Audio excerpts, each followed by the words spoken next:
Wala, ganun pa rin siya kung ano yung nung pagkabata siya. Yung lambing niya, yung pagiging responsible niya. Kasi nga, malayo ako sa kanila eh. Wala naman silang parents na kasama dito eh. Kumbaga, lumaki siya na independent. Pinangangatawanan niya na responsible sister siya. Kay Lomi lalo na. It's 2 years, 4 months, 3 days since they went. Well, wish is continue niya lang yung kung ano yung ginagawa niya, and sana lahat ng gusto niya makamit niya, in short.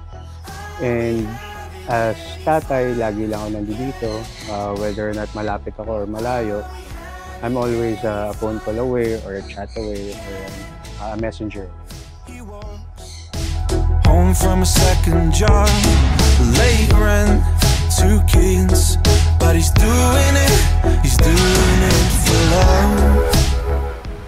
Happy birthday, Ate Siomai. Hindi ko pinaghandaan tong message na to para galing talaga sa puso ko sasabihin ko sa'yo.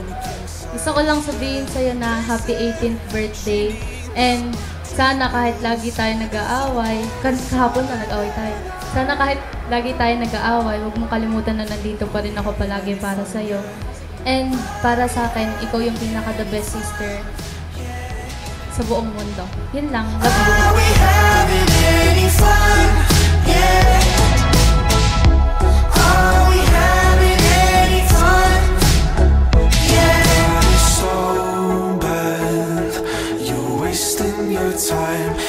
Two things lang naman ang gusto kong sabihin sa'yo.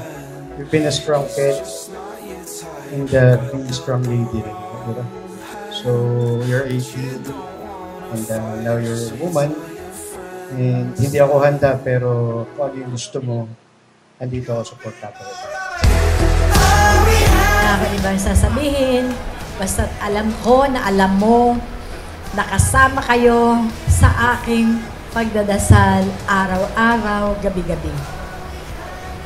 More blessing, tawa, magtagumpay ka sa iyong mga pangarap, bigyan ka ng mahabang buhay, huwag magkakasakit.